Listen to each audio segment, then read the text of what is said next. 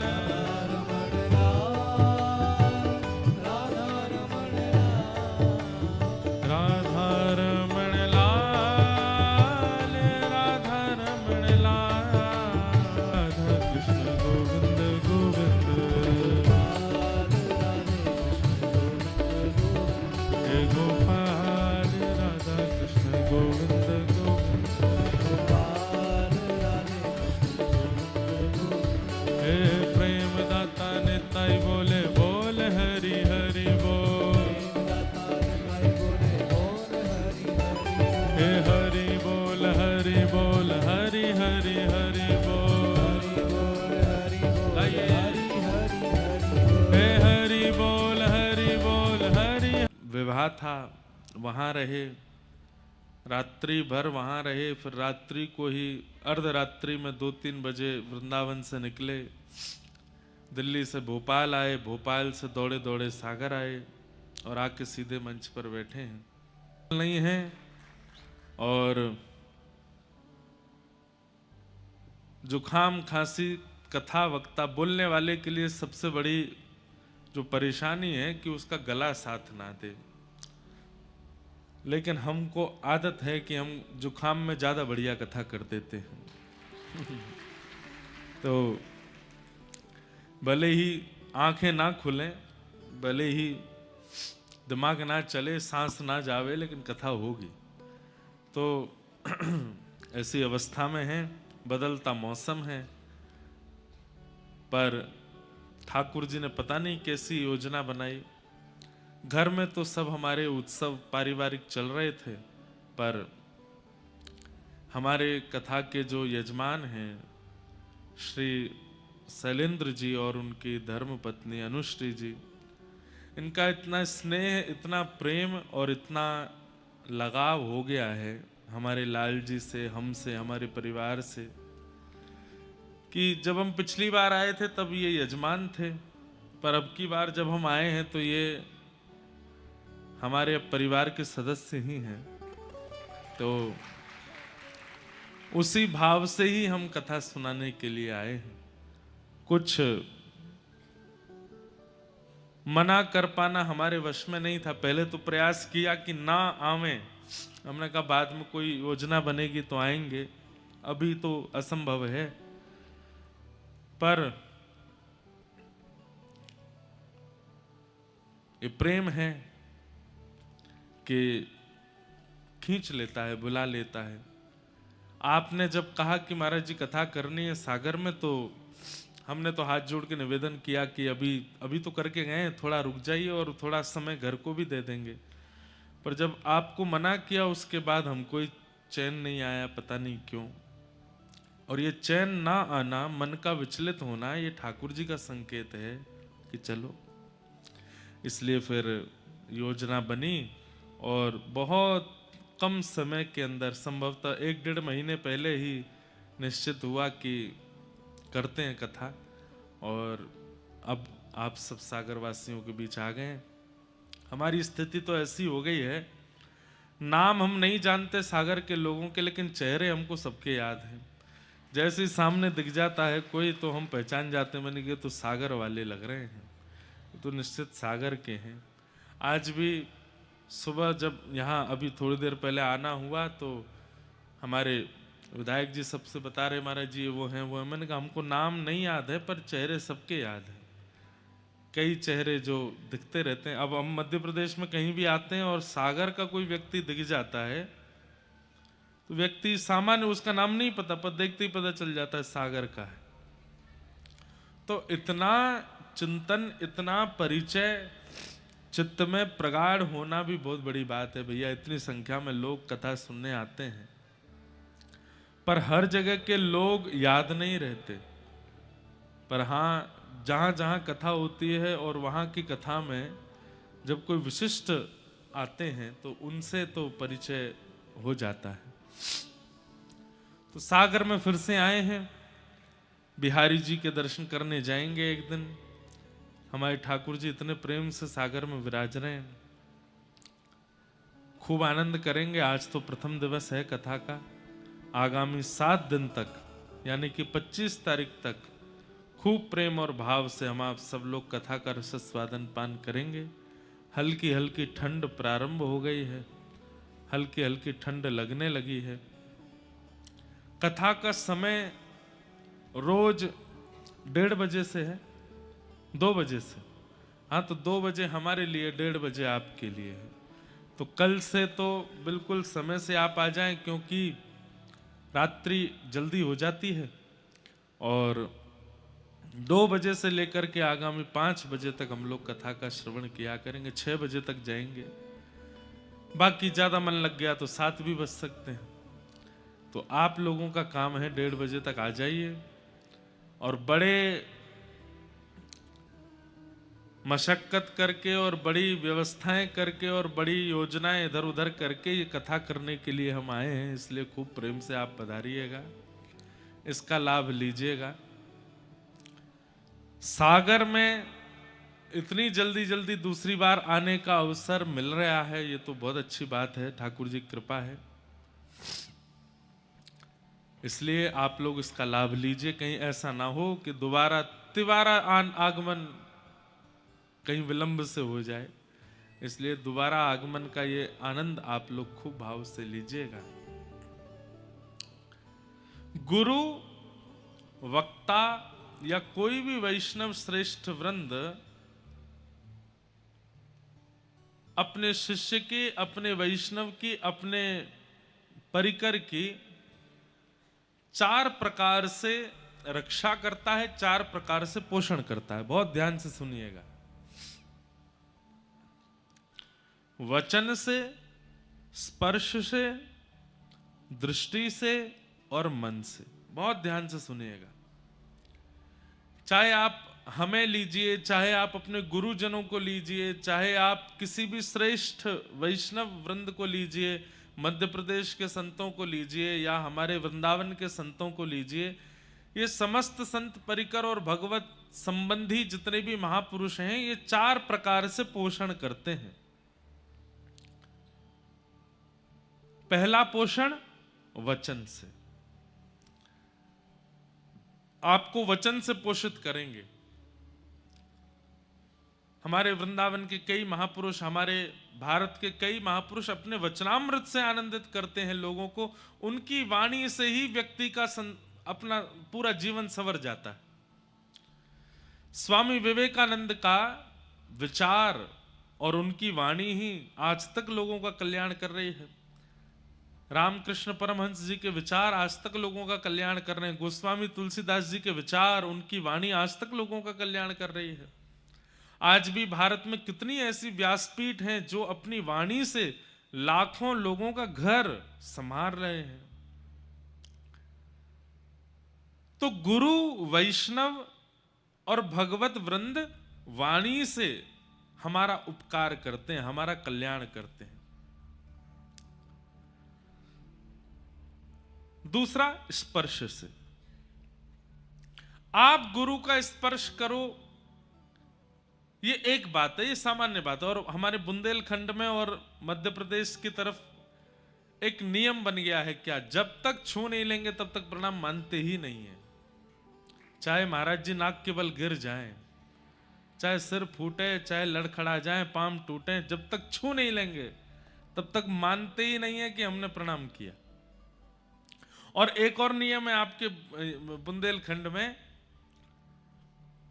छुएंगे प्रणाम करते समय और फिर तब तक नहीं उठेंगे जब तक गुरुजी हाथ नहीं धर देंगे। हम पहली बार कहीं आए बुंदेलखंड में ही, तो किसी ने प्रणाम किया तो हम तो ऐसे ही करे खड़े रहे। अब मेरे की भाई बहुत देर हो गई, उठ जाओ, अब तो उठो। 1-2 लोगों से कहा भैया इनको उठाओ, बोले ये ऐसे नहीं उठेंगे। तो बोले जब तक आप अपना हाथ नहीं धर दोगे, हाथ धर के 2-4 बार थपथपा नहीं दोगे तब तक नहीं उठेंगे। तब उनको छुआ, थपथपाया, तब उठे। मैंने कि जय हो। बोले ये बुंदेलखंड की रीति है। दक्षिणा में भले 1 रुपया देंगे, माला भले ही गेंदे की पहनाएंगे, लेकिन नारियल के बिना प्रणाम नहीं कर सकते। नारियल जरूर देंगे, नारियल जरूर पहनाते। एक बार हमारी दमोह में कथा हुई, तब हमारा पहली बार मिलना हुआ हमारे मित्र बागेश्वर धाम वाले महाराज जी से, पहली बार। तो पहली बार वो हमारी कथा में आए। उससे पहले एक बार मिले थे तो दमोह में कथा हुई, उनका आना हुआ। हमको नहीं पता था कि इनका क्या माहौल चल रहा है मध्य प्रदेश में। जिस दिन वो आए इतनी भीड़ लग गई महाराज, इतनी भीड़ लग गई। तब हमारे उत्तर भारत में इतना लोग नहीं जानते थे उनको। हमारे दिल्ली तरफ वृंदावन और सब जगह इतना, मध्य प्रदेश में खूब उनका चल रहा था। तो आए कथा में, मैंने कहा बढ़िया है भैया, इनका तो यहाँ अलग ही माहौल है। फिर उसके बाद वो बोले चलिए आप हमारे साथ और आपके निवास पे चलेंगे, वहीं चाय पी के हम निकल जाएंगे। मैंने कहा चलो। अब उन्होंने अपनी गाड़ी में हमको बैठा लिया। महाराज एक बार तो स्थिति हुई कि ये गाड़ी पलट जाएगी, इतने लोग चढ़ गए उस पर, यहाँ से चढ़े वहाँ से चढ़े, ये वो। अच्छा वो बैठे आगे, ड्राइवर गाड़ी चला रहे थे, मैं पीछे बैठा।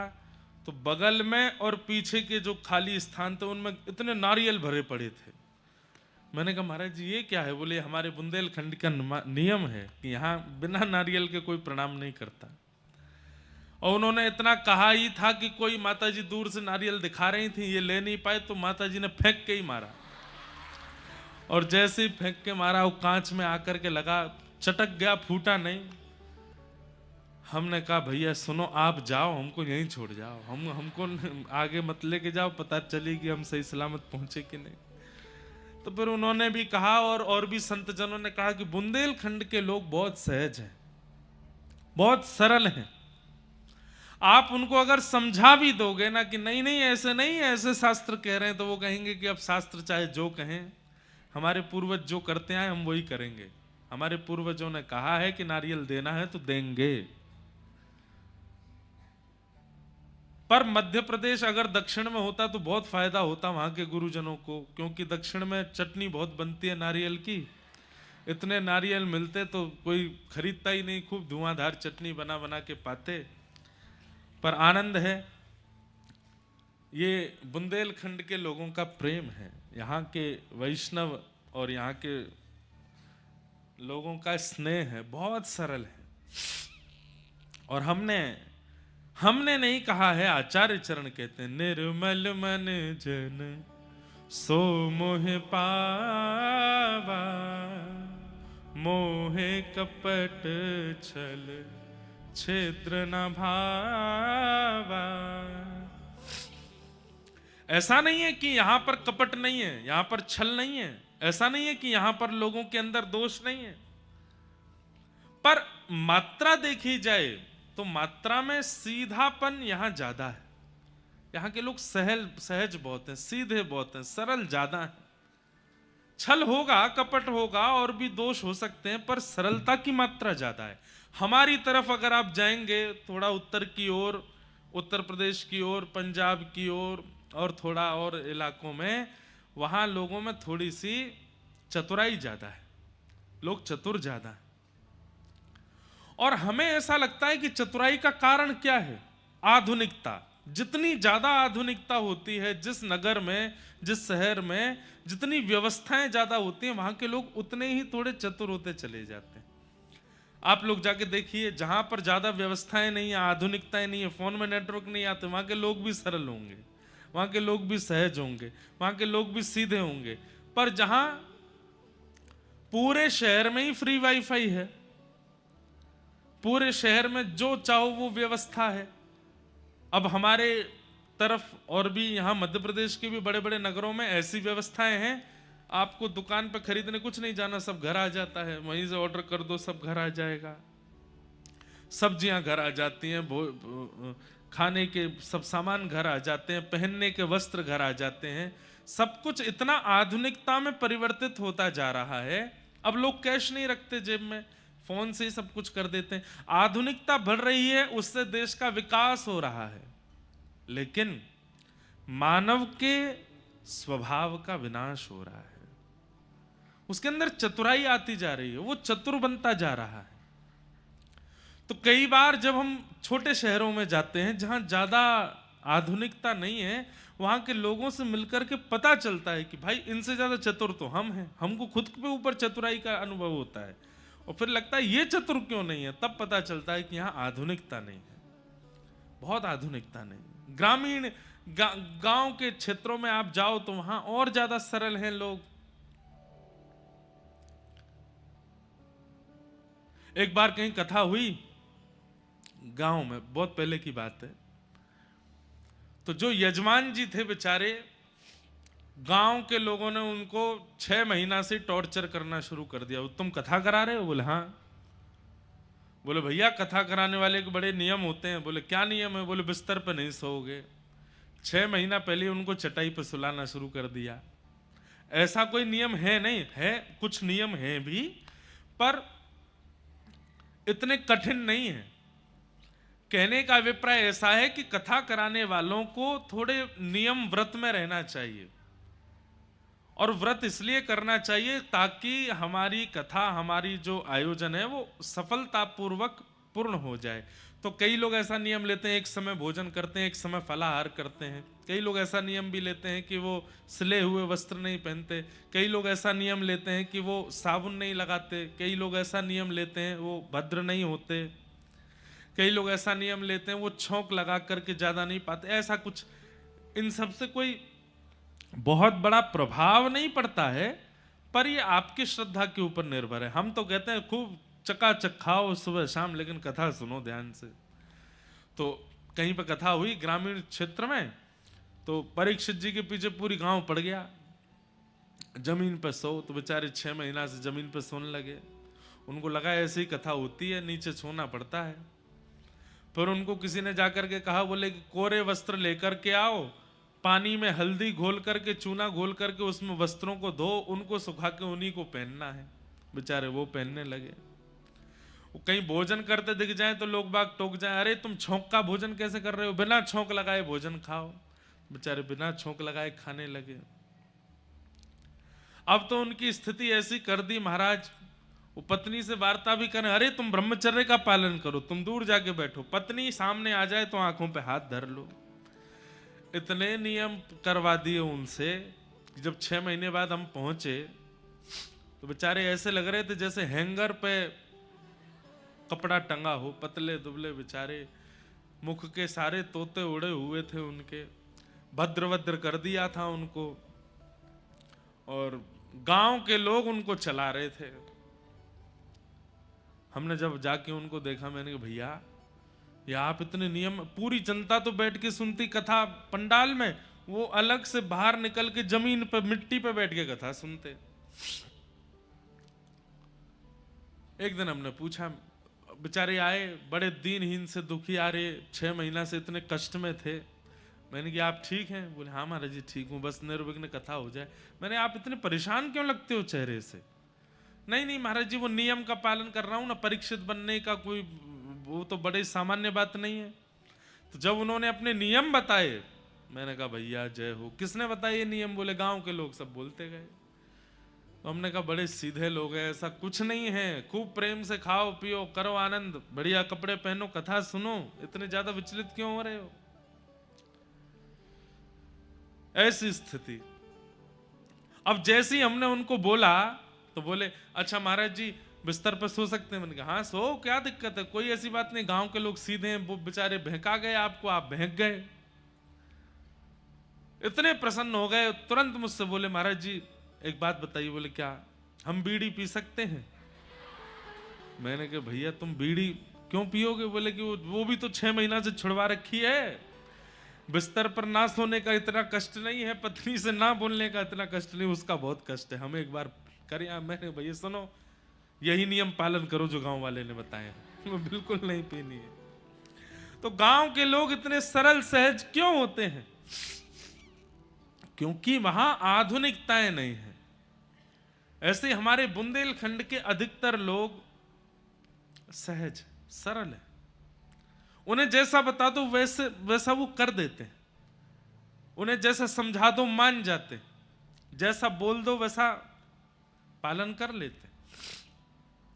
तो यहां के लोगों का नियम है कि वो स्पर्श किए बिना प्रणाम। अब हमारी दिक्कत यह है कि खड़ाऊं पहन के आते हैं कथा में, दो चार माता जी ने अभी स्पर्श किया था तो लगी बस कि कहीं ऐसा नहीं हो कि हमारी नाक वाक टूट टाट जाए, गिर जाए। खूब मना करते हैं स्पर्श नहीं करो, पर नहीं मानते बिना स्पर्श किए।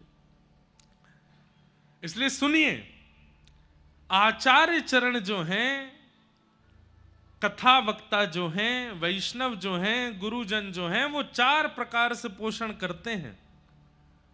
सबसे पहला वचनों से। आप प्रणाम करते हैं, चरण धो धो के पीते हैं, लेकिन गुरु की वाणी नहीं सुनते हैं, उसका कोई अभिप्राय नहीं मिलेगा, उसका कोई फल नहीं मिलने वाला। सबसे पहला, गुरु के वचन अटल कर मानो, उनकी वाणी सुनो। दूसरा, स्पर्श से। आप स्पर्श मत करो, गुरु स्वयं बुला करके आपका स्पर्श करे, उसमें आपका भाग्य है। आपके व्यवहार, स्वभाव और मुखमंडल की आकृति देख करके आचार्य चरण ने खुद आज्ञा की, इधर आओ, और आपके सिर पे हाथ फेर दिया, बस हो गई कृपा। स्पर्श। दूसरा, तीसरा, दृष्टि। हजारों लोग सामने खड़े हैं, पर आचार्य चरण जब सबको देखते हैं तो उनकी दृष्टि आप पर रुक जाती है, और आपको देख करके उनकी दृष्टि से करुणा आपके ऊपर होने लग जाए, समझो ये भी पोषण है, दृष्टि पड़ना। और अंतिम, मन। भले ही आचार्य चरण कोसों दूर आपसे चले जाएं, पर उनके मन में आपकी छवि और आपका चिंतन बना हुआ है, तो समझो आपका पोषण हो रहा है। वचन से पोषण करता है मानव। मानव अपने बच्चों का पोषण, अपने परिवार का पोषण, पत्नी का पोषण, पति का पोषण वचन से करता है। पर स्पर्श से पोषण करता है बच्चों का पक्षी। पक्षी बोल करके बच्चों को कुछ नहीं सिखाता, स्पर्श से, अपने पंखों से अंडे को छूता रहेगा जब तक वो जन्म ना ले ले, और जैसे जन्म लेता है उसके बाद भी अपने स्पर्श से बच्चे का पोषण करता है पक्षी। वहां बिना बोले ही बालक का कल्याण हो जाता है। क्यों? क्योंकि उसके गुरु, उसके आचार्य, उसके माता पिता स्पर्श कर रहे हैं। मानवों का कल्याण वचन से भी होता है, स्पर्श से भी होता है, और तीसरा होता है दृष्टि से। दृष्टि से पोषण करती है मछली। मछली जब बालकों को जन्म दे देती है तो उसके बाद, अब मछली के हाथ तो होते नहीं, ऐसा कुछ व्यवस्था तो है नहीं, वो क्या करती है, केवल देखती है, और दृष्टि मात्र से अपने बालकों को सब सिखा देती है मछली। उसके पास वाणी नहीं है, उसके पास स्पर्श करने के लिए हाथ नहीं है, वो केवल दृष्टि से अपने बालकों का पोषण करती है। और चौथा आता है मन। मन से पोषण करता है कछुआ। कछुआ बालकों को जन्म देता है, और देने के बाद बालक उससे विलग हो जाते हैं। बालक चाहे हजारों मील दूर चला जाए, पर कछुआ नेत्र बंद करके अपने मन से अपने बालक का पोषण कर देता है। मादा कछुआ जो होती है वो नेत्र बंद करके मन से अपने बालकों को संतुष्ट कर देती है, आनंदित कर देती है। जैसे छोटा बालक बिलखता है बिना मां के, ऐसी कछुए की मां जो होती है वो बिलखते हुए बालक का केवल स्मरण करती है, और उस बालक को वही ममता का अनुभव होने लग जाता है। वो मन से स्मरण करती है, मन से पोषण करती है। ऐसे ही हमारी हिंदू वैदिक सनातन धर्म परंपरा में आचार्य चरण भी 4 प्रकार से पोषण करते हैं: वचन, स्पर्श, शब्द और मन। वचन, स्पर्श, दृष्टि और मन, इन चारों में से किसी भी परकोटे में आपका प्रवेश हो गया, आपका कल्याण निश्चित है। या तो आप गुरुजनों की वचनामृत की श्रेणी में आ जाओ कि वो जो कहें उस पर आपको अटूट विश्वास, बस चलते रहो। अच्छा, इसमें एक बात और है, इन चारों प्रक्रियाओं में प्रथम जो है, इस पर अधिकार आपका नहीं, इस पर अधिकार आपका है। वचन गुरुदेव बोलेंगे, सुनना आपको है। बाकी 3 पर अधिकार आपका नहीं, वो तो गुरु कृपा से प्राप्त होगा। दृष्टि, स्पर्श और मन। पर दृष्टि के अधिकारी, स्पर्श के अधिकारी और मन के अधिकारी आप तभी होगे जब आप गुरु के वचन श्रवण करोगे। इसलिए कई लोग कहते हैं कथा सुनने का फल क्या है, कथा सुनने का हमको अभिप्राय क्या चाहिए, फल क्या चाहिए? कि आप गुरु की इन 3 श्रेणियों में चले जाओ। क्या? कि उनकी दृष्टि आपको भूले ना, उनका मन आपका विस्मरण ना करे, और एक दिन गुरु प्रसन्न होकर आपका स्पर्श कर ले, आपके ऊपर वरद हस्त रख दे। बस ये आपकी गुरु सेवा की सबसे बड़ी उपलब्धि है। अगर ये 3 प्राप्त हो गए तो स्पर्श, दृष्टि और मन, स्मरण। हम जितने भक्तों का चिंतन करते हैं यहां कथा में आकर के, चाहे वो गोस्वामी तुलसीदास जी महाराज हों, चाहे आपके सागर के पास के ही श्री बिहारिन देव जी हों, चाहे श्री नागरीदास जी हों, चाहे हितरवंश महाप्रभु हों, चाहे स्वामी श्री हरदास जी हों, ये सारे वो भक्त हैं जिनका स्मरण ठाकुर जी करते हैं, जो ठाकुर जी की स्मृति में रहते हैं, ये वो है।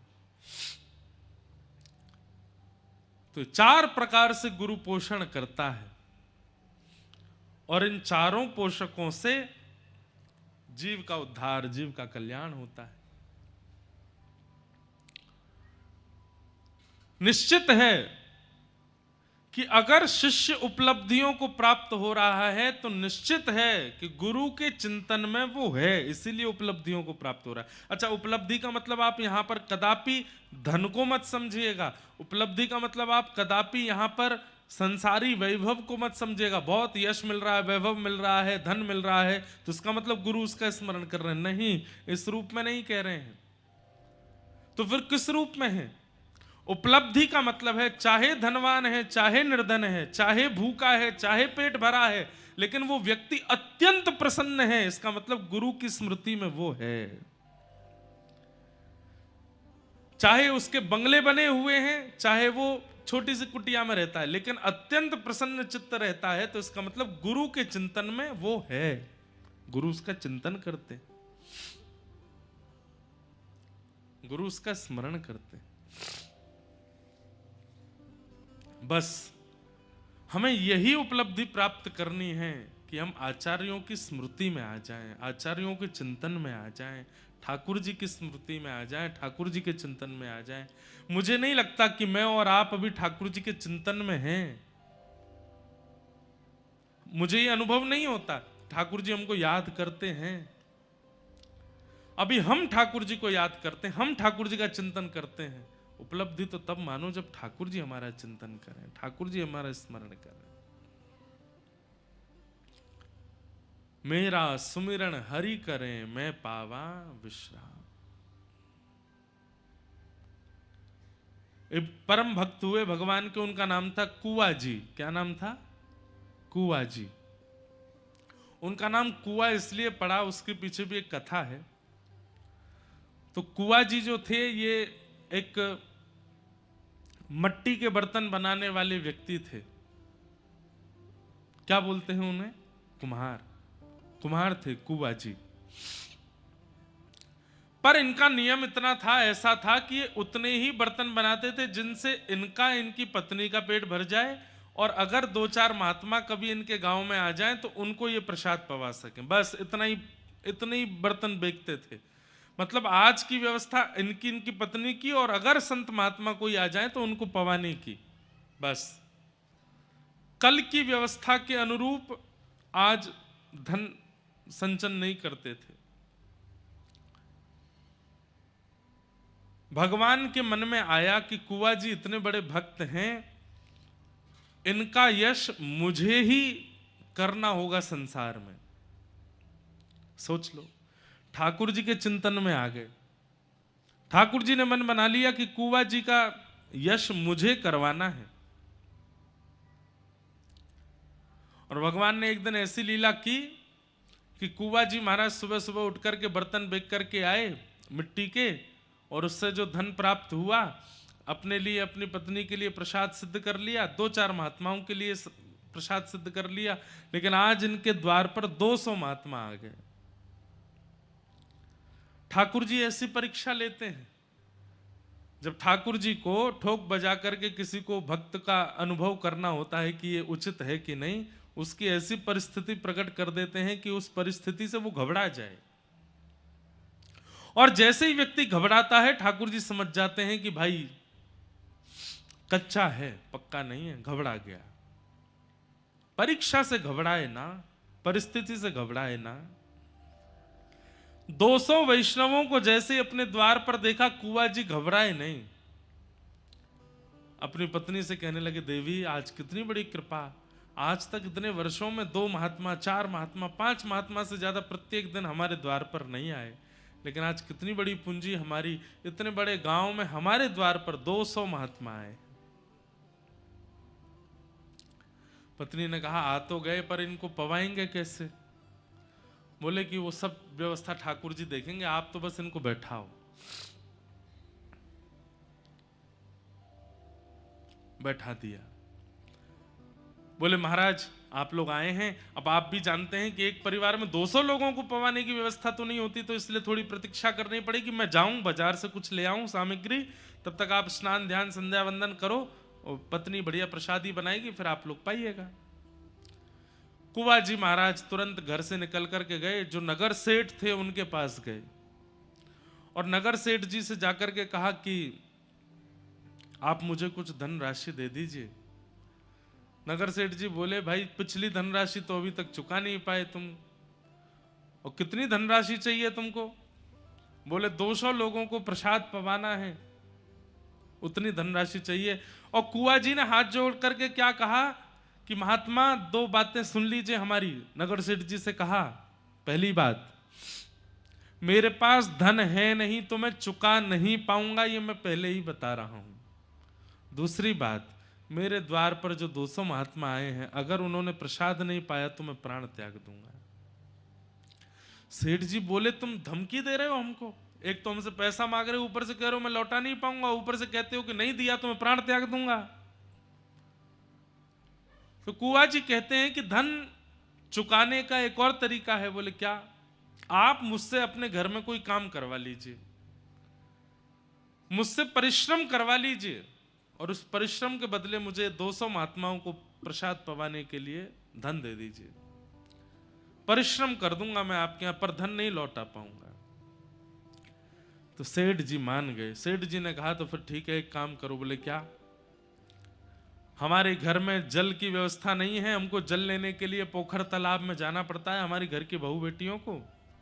पीछे कुछ जमीन हमारी बची है, तुम वहां पर कुआं खोदोगे अकेले, और कुआं खोद करके उसमें जल का स्रोत जब तक नहीं निकल आए तब तक खोदते रहोगे। कुआं में पानी ऐसी थोड़ी आ जाता है कि 2, 4, 10 फीट में आ जाए। शर्त है तुम और तुम्हारी पत्नी, तुम ही दोनों कुआं बनाओगे। कुआ जी बोले, मुझे स्वीकार है, पर अभी मुझे धन दे दीजिए, मुझे संतों की सेवा करनी। सेठ जी ने धन दिया। नाचते गाते हुए गए, सब सामग्री लेकर के घर पहुंचे, झरा भंडारा किया, 200 महात्माओं को बढ़िया मालपुआ, खीर और सब्जी पूड़ी आदि सब प्रेम से पवाई। पत्नी बोली, आप इतना सामान कहां से लेके आए, कैसे लेके आए? बोले, देवी कोई टेंशन की बात नहीं है, इसका मैं परिश्रम करूंगा ना। बोले, कैसे परिश्रम करोगे?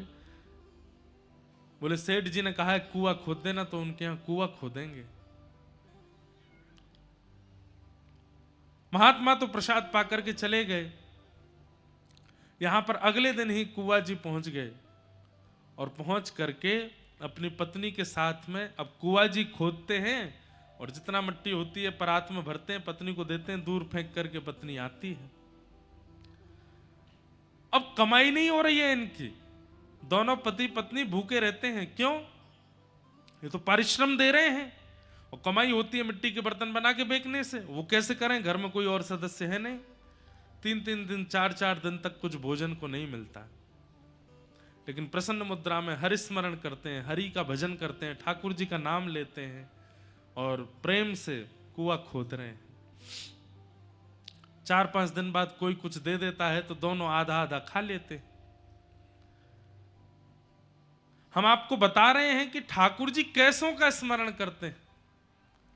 एक बात निश्चित है, आपको माननी पड़ेगी, अगर जीवन में कठिन परीक्षा आई है तो इसका मतलब ये समझ लीजिए ठाकुर जी मिस कॉल मार रहे हैं आपको, ठाकुर जी याद कर रहे हैं। अगर बहुत स्मूथ लाइफ चल रही है, सुबह नाश्ता कर लेते हैं, दोपहर में भोजन कर लेते हैं, रात्रि डिनर करके बढ़िया प्रेम से तान दुपट्टा सोते हैं, एसी चला के, हीटर चला के, बहुत बढ़िया नींद आ जाती है, कोई डिस्टरबेंस नहीं है, कोई टेंशन नहीं, कोई सिर पर भार नहीं है, सब कुछ बहुत बढ़िया है, तो इसका मतलब ठाकुर जी ने ब्लॉक मार रखे हो, आप देख ही नहीं रहे, आपका नंबर ही नहीं आ रहा ठाकुर जी के आगे, इसीलिए तो सब बढ़िया चल रहा है। भाई टीचर की दृष्टि में आओगे तभी तो परीक्षा होगी। अब आप क्लास में ही छुप करके पीछे बैठे हो तो टीचर आपको उठाएगा ही नहीं, कुछ पूछेगा ही नहीं आपसे। अगर जीवन में परीक्षा नहीं है तो इसका मतलब आप छुप गए हो, ठाकुर जी को दिख नहीं रहे हो, या ठाकुर जी देख नहीं रहे हैं।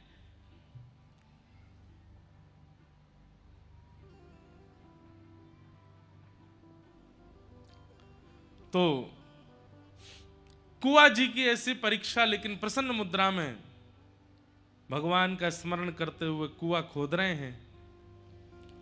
खोदते खोदते खोदते खोदते जल का स्रोत आ गया, कुछ फीट भीतर चले गए। पत्नी को बार बार मिट्टी ऊपर देते थे। पत्नी से कहा, देवी देखो जल का स्रोत आ गया, अब कुछ दिन और फिर उसके बाद ये कुआं निर्माण हो जाएगा। पत्नी भी बड़ी प्रसन्न हो गई, इतने दिन हो गए, घर में व्यापार भी नहीं हुआ, कुछ काम धंधा भी नहीं हुआ, भोजन पानी भी नहीं चल रहा है, अब बढ़िया कुआं बन जाएगा तो हम फिर से बर्तन बेचेंगे, धन कमाएंगे। मिट्टी फेंकने के लिए जैसे ही पत्नी गई तो जल इतना ज्यादा आ चुका था कि उस जल के आगमन से आसपास जो मिट्टी थी वो गीली होकर के धंस गई और फिटों नीचे कुआ जी धंस गए, दब गए और उसी के नीचे ही रह गए। जैसे ही जाकर के देखा सारी मिट्टी नीचे गिर गई है और कुआ जी उसके नीचे दब गए हैं। अब अकेली कितना उसमें से निकाली मिट्टी, खूब पहले तो फावड़े से खुद ही खोदने लगी, लेकिन वो तो पूरा ही भर चुका था। दौड़ी दौड़ी सेठ जी के पास गई, बोले सेठ जी मेरे पति को निकाल दीजिए, देखिए ना वो धंस गए भीतर। पूरा गांव इकट्ठा हो गया, सब लोग योजना बना रहे हैं, यहां से खोदो, यहां से खोदो, यहां से करो, ऐसे करो। पर अंत तो गत्वा, क्योंकि कुआ जी इतने प्रसिद्ध और इतने बड़े व्यक्ति नहीं हैं, इसलिए गांव के लोगों ने कहा परिश्रम करके हम मिट्टी निकाल भी देंगे तो भी कुआ जी जीवित तो मिलेंगे नहीं, मर चुके होंगे। इतनी देर हो गई है, इतनी मिट्टी में धंस करके व्यक्ति कैसे बच सकता है। सेठ जी भी वहां से जाने लगे। एक बहुत सुंदर पद मैंने अभी कुछ दिन पहले एक कथा में गाया था। ऊधो जब टेढ़े दिन आवे, ऊधो जब टेढ़े दिन, बहुत सुंदर पद है। जब टेढ़े दिन जीवन में आते हैं कैसा होता है। हाँ हाँ,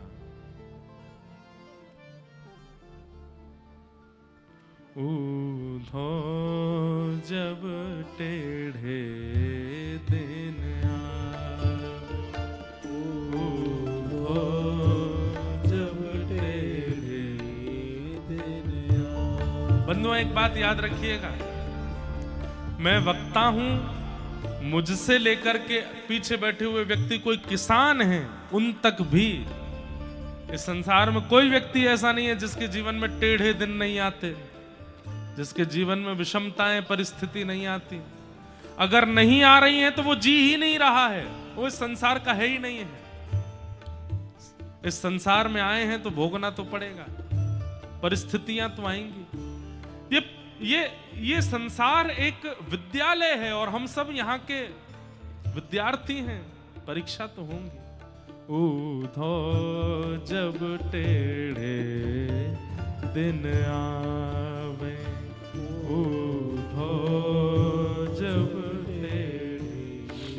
शब्द सुनिएगा। इष्ट मित्र मुख हूँ नहीं बोले, इष्ट मित्र मुख हूँ नहीं बोले, इष्ट मित्र मुख हूँ नहीं बोले, इष्ट मित्र मुख हो नहीं बोले, देखत नैन चुरावे हो, देखत नैन चुरा। कई लोग इस परिस्थिति को देख चुके होंगे और जिन्होंने नहीं देखी है वो तैयार रहना देखने के लिए, होने वाला है आपके साथ। ये परिस्थिति सबके जीवन में या तो आ चुकी होगी या आने वाली है, इसलिए तैयार रहिएगा। इष्ट मित्र मुख हूँ नहीं बोले, इष्ट मित्र मुख हो नहीं बोले, ओ देखत नैन चुरावे हो, देखत नैन चुरावे, जब टेढ़े दिन आवे, जब टेढ़े दिन अच्छा आवे। पद सुन के पता चला कौन से संदर्भ का पद है ये। जब भगवान कृष्ण ब्रज छोड़ करके चले गए हैं मथुरा और उद्धव जी समझाने आए हैं गोपियों को, तब गोपियां गा रही हैं इस बात को। उद्धव जब टेढ़े दिन आवे, जब टेढ़े और टेढ़े दिन आता है तो क्या होता है? सोना छूवे होत है माटी, सोना छूवे, सोना छूते ही मिट्टी हो जाएगा। कहाँ एक समय हम ऐसे थे कि हम जो हाथ धर दें वो सोना हो जाता था, और अब टेढ़े दिन आए तो क्या हुआ? सोना छूते हैं तो मिट्टी हो जाता है। सोना छूवत होत है माटी, सोना छूवत होत है और माटी। सबसे बड़ी बात, मूरख ज्ञान बतावे हो, मूरख ज्ञान बतावे। सबसे मूर्ख व्यक्ति हमारे मित्रों में, सबसे मूर्ख व्यक्ति हमारे परिवार में, वो ज्ञान देने लग जाता है जब टेढ़े दिन आते हैं। उद्धव जब टेढ़े दिन आवे, उद्धव जब टेढ़े दिन हे उद्धव जब टेढ़े दिन आवे, जब टेढ़े और अंत में गोपियां बहुत अच्छी बात कहती, बहुत बड़ा पद है लेकिन क्योंकि प्रसंग नहीं है इसलिए पूरा पद गाने का अभिप्राय नहीं है। अंत में गोपियां कहती हैं, अपनो अपनो भाग्य सखीरी, अपनो अपनो भाग्य सखीरी, अपनो अपनो भाग्य सखीरी, अपनो अपनो भाग्य सखीरी, काको दोष लगावे, काको दोष लगावे। हे सूरदास विधि ना के आगे,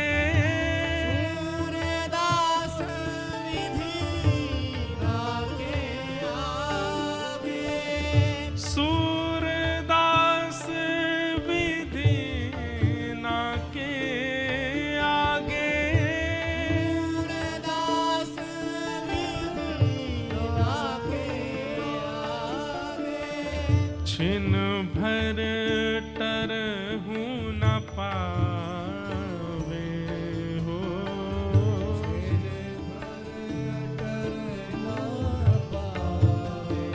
ऊधो जब टेढ़े दिन आवे, ऊधो जब टेढ़े ऊधो जब टेढ़े दिन आवे, ऊधो जब टेढ़े दिन आवे। जब जीवन में टेढ़े दिन आते हैं तो ऐसी स्थिति बन जाती। अब देखिए वहां कुआं जी, वो भी तो एक मानव है, मिट्टी के ढेर के नीचे फंस गए हैं, लेकिन गांव के लोग क्या कह रहे हैं, पत्नी को सांत्वना देते हुए कह रहे हैं अब हम निकाल भी देंगे तो क्या फायदा, वो जीवित तो बचेंगे नहीं। पत्नी कह रही है कि इतनी जल्दी आप लोग कैसे मान रहे हैं? बोले कि मान, इतनी संख्या में मिट्टी उनके ऊपर गिर गई है, वो जीवित कहां बचेंगे, उनको निकाल भी देंगे तो तुम अभी शोक में हो, उनका शव देख करके और शोक में आ जाओगी, अब उनको नीचे ही गड़े रहने दो। और सेठ ने कुछ धन आदि देकर के पत्नी से कहा अब तुम ज्यादा शोक मत करो। अब अकेली पत्नी, परिवार तो है नहीं, किससे जाकर के कहे कि मेरे पति को निकालो। सामान्य व्यक्ति जो जीवन जीते हैं बहुत कठिनाई सहते हैं बंधुओं कभी कभी, क्योंकि उनके पास में पावर नहीं है, उनके पास में लोग नहीं है, उनकी पहुंच नहीं है। पर जिनकी संसार में किसी से पहुंच नहीं होती ना, उनकी रक्षा पर ठाकुर जी करते हैं। और ठाकुर जी तक पहुंच जिसकी होती है, पर संसार की पहुंच धरे रहे अपने पास। कुआ जी की पत्नी रोज ठाकुर जी से प्रार्थना करती, बोले नाथ मेरे पतिदेव आपका भजन करते थे और आपके जन, आपके संत, आपके भक्तों के लिए कर्जा लेकर के भोजन कराते थे कि संत भूखे ना चले जाएं, और अंत तो गत्वा क्या दिया, मेरे पति का ऐसे इस प्रकार निर्मम तरीके से उनकी हत्या हो गई, और यहां तक कि आज मेरा कहने को कोई नहीं संसार में जो उनके शव को निकाल सके मिट्टी के भीतर से। पति कहते थे कि आप हमारे हो, आप हमारे हो, आप भी हमारे नहीं हो। आज आप भी नहीं आए हो मेरे इस शोक की घड़ी में मेरे पास। रोज पत्नी रोती, महीनों निकल गए बंधुओं, महीनों। पत्नी रोज जाती और उस टीले पर जो धस चुका था वहां जाकर के प्रणाम करती, वहीं बैठी बैठी रोती रहती। एक बार कुछ संतों की जमात आई और वो संतों की जमात उसी टीले के बगल से निकल रही थी जहां कुआ जी धस गए थे। वहां उन्होंने अच्छी व्यवस्था जान वहां बैठ करके अपने प्रसाद आदि खोल करके पोटलियों से पाना प्रारंभ किया। तभी उनको हरिशरणम हरिशरणम हरिशरणम हरिशरणम हरिशरणम नाम की ध्वनि आने लगी। ढूंढने लगे ये कौन बोल रहा है, इतना मधुर, इतना शांत, इतनी धीमी स्वर में, लेकिन हमें इतना स्पष्ट सुनाई दे रहा है। और इस स्वर में ऐसा लगता है कि मानो साक्षात हरि सामने खड़े हैं, उनको देखते हुए कोई बोल रहा है। इधर उधर दिशाओं में ढूंढने लगे कहां से ये ध्वनि आ रही है, कहां से ये स्वर आ रहा है, लेकिन कहीं कोई प्राप्त नहीं हुआ। तभी उन संतों ने कहा कि कौन बोल रहा है भाई, ये आकाशवाणी हो रही है क्या हरिशरणम की। तभी एक महात्मा ने कान लगा करके उस टीले में जब कान लगा करके देखा तो कहा अरे इसके भीतर से आवाज आ रही है। खूब सारी संख्या में वो महात्मा थे, कोई कुल्हाड़ी लेकर के, कोई खपरेल लेकर के, कोई जो साधन मिला सब लेकर के उसको खोदने लगे। गांव के लोग इकट्ठे हो गए, अरे भैया क्या कर रहे हो, काय को खोद रहे हो। बोले अंदर से आवाज आ रही है, अंदर कीर्तन की ध्वनि सुनाई दे रही है। पूरा गांव इकट्ठा हो गया। किसी ने जाकर के कुआ जी की पत्नी को बताया, बोले जहां कुआ जी दबे थे आज कुछ महात्मा मिलकर के वहां खोद रहे हैं और ऐसा कह रहे हैं भीतर से आवाज आ रही है। पत्नी दौड़ी दौड़ी गई, वहां जाकर के जब देखा तो सब संत लगे हैं खोदने में। खोदते खोदते खोदते 2 दिन बीत गए। गांव के लोग भी अब अविश्वास, अरे हम तो पहले ही मना कर रहे थे, इतने महीने हो गए, कहां कंकाल भी नहीं बचा होगा उनका। तो अरे यहां से ध्वनि आ रही है स्वर की। थोड़ी देर में पूरे गांव को भी वो ध्वनि सुनाई देने लगी, हरि शरणम हरि शरणम हरि शरणम। खोदते खोदते 2 दिन बाद जैसे ही अंतिम परत पर पहुंचे, जैसे ही मिट्टी हटा करके देखा तो क्या पाया,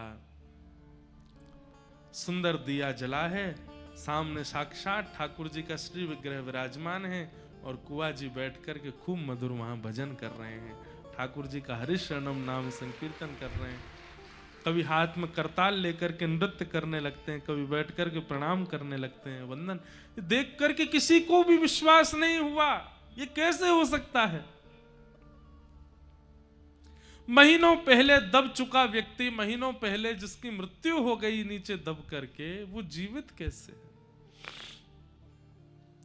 क्योंकि हरि के स्मरण में कुआ जी हैं। कुआ जी के स्मरण में हरि हैं, ये पहली बात है। पर कुआ जी के मन में हरि स्मरण होते होते होते एक स्थिति ऐसी आई कि अब हरि के स्मरण में कुआ जी हैं, तो चाहे जैसी परिस्थिति आ जाए, हरि के स्मरण में जो आ जाता है, परीक्षाएं तो उसकी होती हैं लेकिन कोई उसका बाल बांका नहीं कर पाता। जीवित कुआ जी वहां से निकल करके बाहर आए। अब तो पूरा गांव उनको पूजने लगा, वंदन करने लगा। ठाकुर जी ने उनका यश बढ़ाया। हमारा कथा सुनने का उद्देश्य ये कोई मनोरंजन नहीं है बंधुओं। ये मनोरंजन के लिए नहीं आते हैं हम, या मनोरंजन के लिए नहीं आते हो आप। ये मनोमंथन का विषय है। हमारा उद्देश्य कोई और ना बन जाए, व्यापार वृद्धि ना बन जाए, वंश वृद्धि ना बन जाए, लोक प्रसिद्धि ना बन जाए। कथा से केवल एक ही चाहिए, मेरा सुमिरन हरि करें। अब वो मेरा स्मरण कर लें, अब वो मुझे याद कर लें, अब वो मुझे को एक बार अपने अपने अपने हृदय में एक बार बस मेरा नाम बोल दें। इस श्रेष्ठता को प्राप्त करने के लिए जो जो व्यवस्थाएं करनी पड़े वो सब मैं करूंगा, बस हरि मेरा स्मरण कर लें। इसी के लिए कथा सुन रहे हैं हम। तो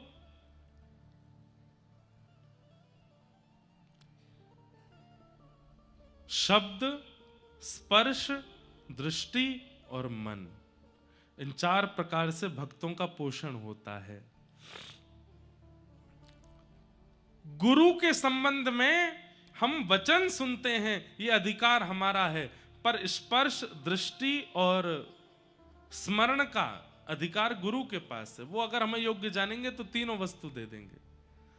पर ठाकुर जी के संबंध में उल्टा है। स्पर्श, शब्द, स्पर्श, दृष्टि और मन, ये ठाकुर जी हमारे साथ कर रहे हैं। वो नित्य स्पर्श कर रहे हैं। वायु जो हमें छू रही है, ये कौन है? ठाकुर जी तो हैं। वो नित्य हमारा स्मरण कर ही रहे हैं, पर किस भावना से कर रहे हैं ये बात समझ नहीं आती। अच्छी भावना से कर रहे हैं कि सामान्य भावना से कर रहे हैं। दृष्टि उनकी हमारे ऊपर है, बस वचन सुनने की इच्छा है।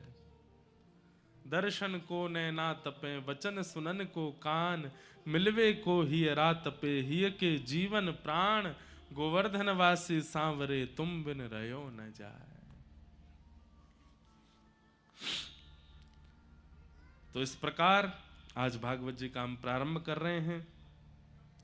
आइए महात्म की थोड़ी चर्चा कर लें, उसके बाद कथा को फिर आज विश्राम की ओर ले चलेंगे। और कल 2 बजे से आप लोग 1:30 बजे ही आ जाइएगा, और कल 2 बजे से खूब मधुर भाव से। और हमारा मन है मध्य प्रदेश में प्रगटे हमारे वृंदावन के प्रेम करने वाले भक्तों के चरित्र हम सुनाएंगे 7 दिन तक। भागवत की कथा तो सुनाएंगे ही, पर उस भागवत में भी मध्य प्रदेश में जन्म लेने वाले, और उसमें भी बुंदेलखंड में जन्म लेने वाले, और आसपास के मध्य प्रदेश प्रांत से हमारे ठाकुर जी का स्मरण भजन करने वाले वैष्णवों का चिंतन कथा में करेंगे। इसलिए रोज पधारिएगा, रोज आइएगा, खूब भाव से सुनिए। सच्चिदानंद रूपाय विश्वोत्पत्त्यादि हेतवे, तापत्रय विनाशाय श्री कृष्णाय वयं नुमः। यम प्रव्रजन्तमनुपेतमपेत कृत्यं द्वैपायनो विरह कातर आजुहाव पुत्रेति तन्मयतया तरवोऽभिनेदुः तं सर्वभूत हृदयं मुनिमानतोऽस्मि। भैया ये एसी ने कहा देर में मुंह को कुल्फी बना देंगे, इनको बंद कर दो दोनों।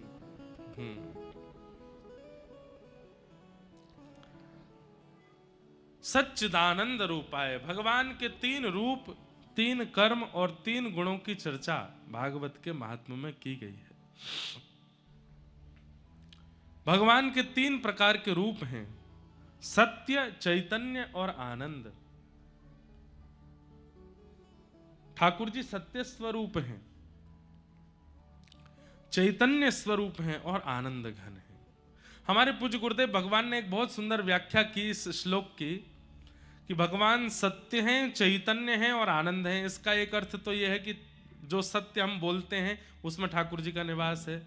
दूसरा अर्थ यह है कि जो चैतन्यता है, चैतन्यता मतलब कोई भी वस्तु जो जड़ अनुभव होती है सब में ठाकुर जी हैं। ठाकुर जी चैतन्य हैं, सब जगह विद्यमान है, हरि व्यापक सर्वत्र समाना। और देखिए यहां पर गोस्वामी जी ने एक शब्द कहा है, हरि व्यापक सर्वत्र। कैसे? बोले समाना। समाना मतलब जैसे वो बिहारी जी में हैं, जैसे वो राधा वल्लभ जी में हैं, जैसे वो गोविंद देव जी में हैं, गोपीनाथ जी में हैं, जैसे वो तिरुपति में हैं, वैसे ही यहाँ इस माइक में भी हैं, वैसे इस गद्दे में भी हैं, वैसे मुझ में भी हैं, वैसे वायु में भी, उतने ही, कहीं कम ज्यादा नहीं है ठाकुर जी, समाना, समान भाव से। तो मन में ये विश्वास प्रकट हो जाना कि ठाकुर जी सब जगह हैं, ये चैतन्य बुद्धि है। और आनंद घन, ठाकुर जी के संबंधों का स्मरण करके, ठाकुर जी के कथाओं का स्मरण करके, ठाकुर जी के प्रियजनों का दर्शन करके जो मन में उल्लास प्रकट होता है वो आनंद है। पर हमारे गुरुदेव एक बहुत अच्छी व्याख्या करते हैं कि सत्य परमात्मा को जिस दिन आपने चैतन्य मान लिया, बहुत ध्यान से सुनिएगा, सत्य परमात्मा को जिस दिन आपने चैतन्य मान लिया उस दिन आपका जीवन आनंद से भर जाएगा। परमात्मा सत्य है, पर उस परमात्मा सत्य को हम जड़ मान लेते हैं। जड़ कैसे मान लेते हैं? मूर्ति में उनकी प्रतिष्ठा मानते हैं, धातु में उनकी प्रतिष्ठा मानते हैं, अन्यत्र कहीं भी उनकी व्यापकता है ऐसा विश्वास हमारे चित्त में नहीं होता। सामने बालाजी का मंदिर है, हनुमान जी वहीं बैठे हैं, मैं उनको सामने बैठ के हनुमान चालीसा गाऊंगा तो ही मेरा उद्धार होगा, इधर उधर बैठ के गाऊंगा तो कल्याण नहीं होगा। ये एक प्रकार से ऐसी भावना अगर किसी के चित्त में है तो वो कहीं ना कहीं भगवान को चैतन्य नहीं मानता है। ठाकुर जी को चैतन्य मानने का मतलब है जहां बैठ जाओ, जिस दिशा में देखने लग जाओ, वहीं ठाकुर जी हैं और उनको वहीं अर्पित। अब आलसी लोग इस बात को कहीं अपने फायदे के लिए मत ले लीजिएगा। कहीं आलसी लोग कहने लग जाएं भोग लगाने की क्या जरूरत है, बोल क्यों, भगवान मन में बैठे हैं, मैं जो खाऊंगा सब ठाकुर जी पालेंगे।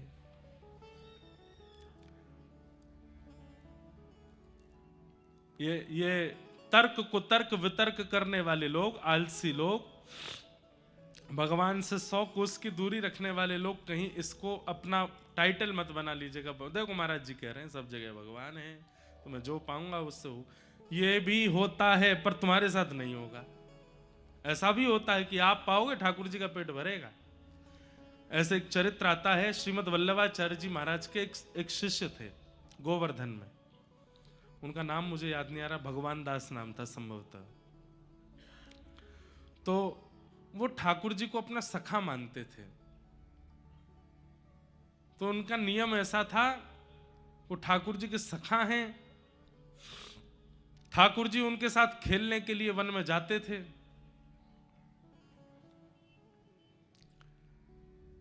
तो जब ठाकुर जी के लिए रसोई घर से थाल जाता था प्रसाद का, तो वो रसोइयाओं से बोलते, बोले पहले हमको पवाओ बाद में ठाकुर जी को पवाना। बोले क्यों?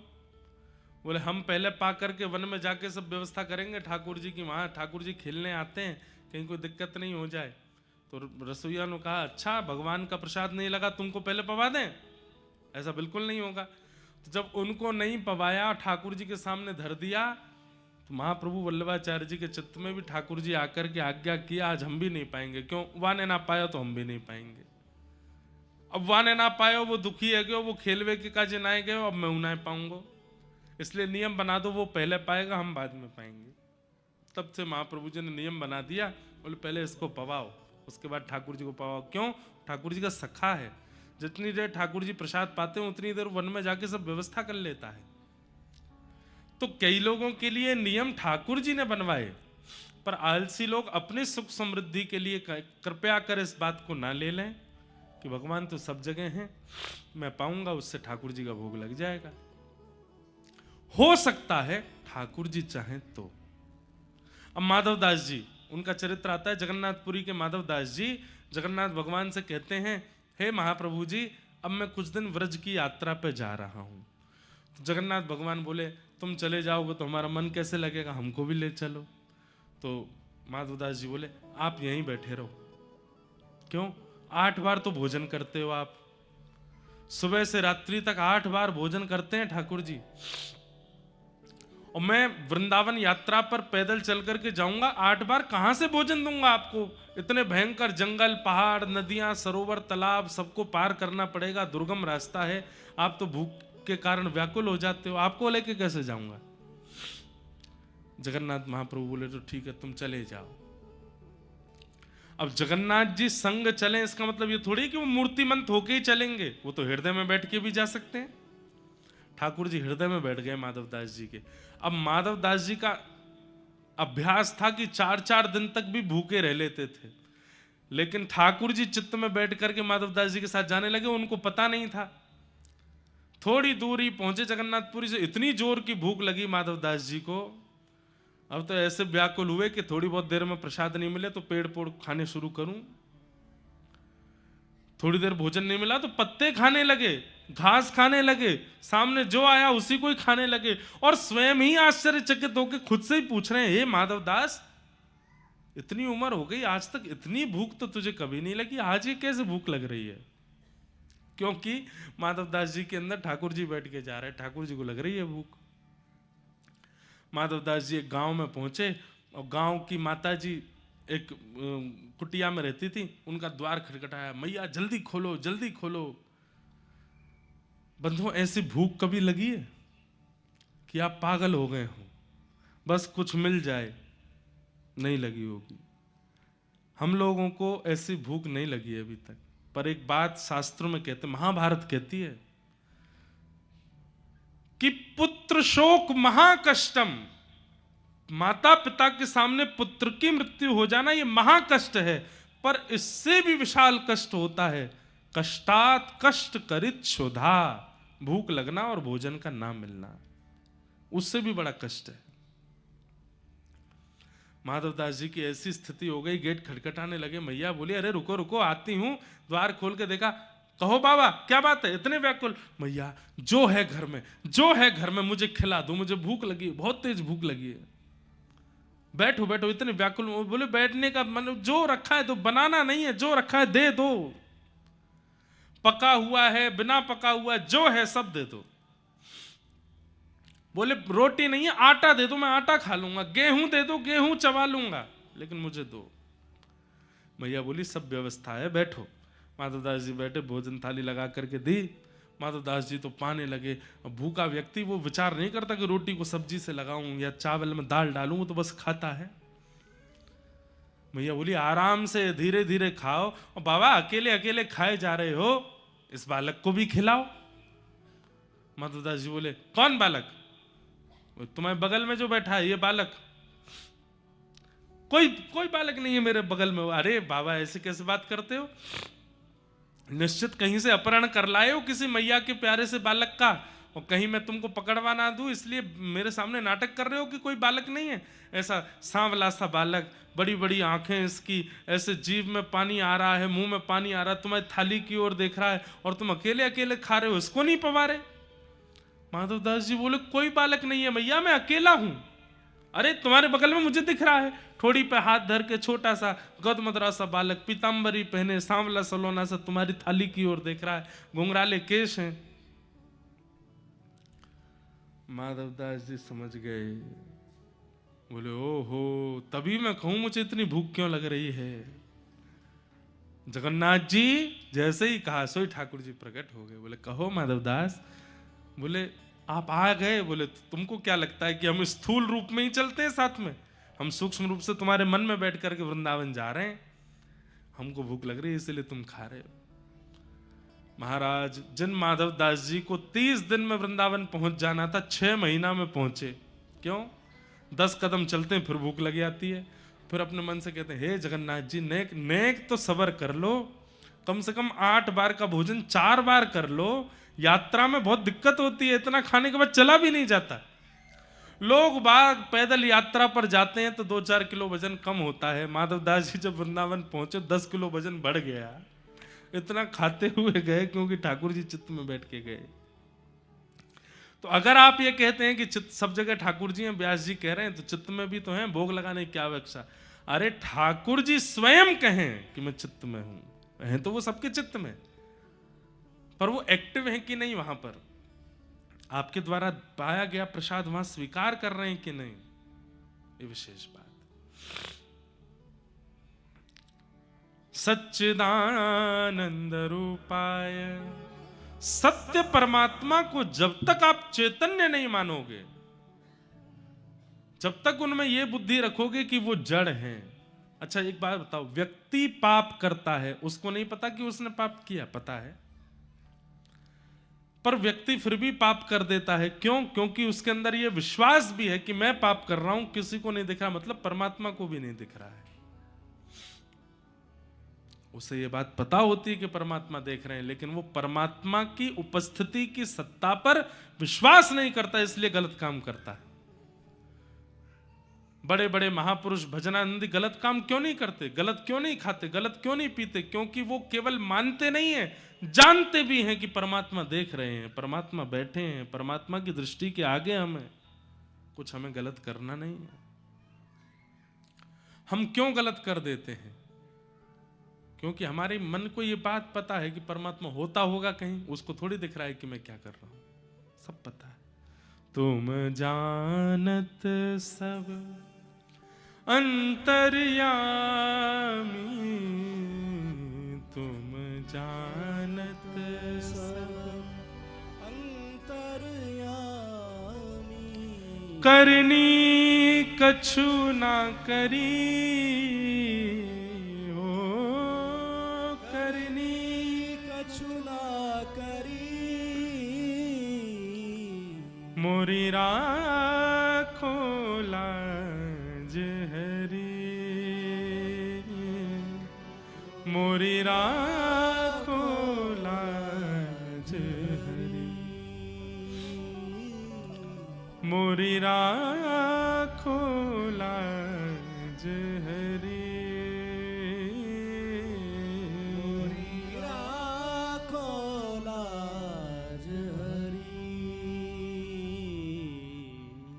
तुम जानत सब अंतर्यामी, सब जानते हैं ठाकुर जी, पर ये बात हम मानते हैं पर जानते नहीं। जिस दिन जान जाएंगे ठाकुर जी, आप गलत करने जाओगे हाथ कांपेंगे, स्वयं को शीशा में देखेंगे तो अपना मुख देख करके धिक्कार होगा स्वयं पर। मैं अपनी पर्सनल बात कहूं तो जब कोई व्यक्ति कुछ गलत करता है तो मेरे मन में ये बात आती है, क्या ये अपने आप को कभी शीशे में देख पाता होगा? अगर देख पाता है तो इसका मतलब ये इस बात पर खरा हुआ है कि ठाकुर जी हैं नहीं, तभी देख पाता है गलत करने के बाद। हम अपनी स्थिति बता रहे हैं। इतनी संख्या में कई बार लोग इकट्ठे हो जाते हैं और सबसे नहीं मिल पाते तो स्वयं को शीशा में नहीं देख पाते कि हमने कितना बड़ा अन्याय किया। इतने वैष्णव आए फिर भी उनसे मिल नहीं पाए। लोग गलत करने के बाद स्वयं को कैसे देख लेते होंगे?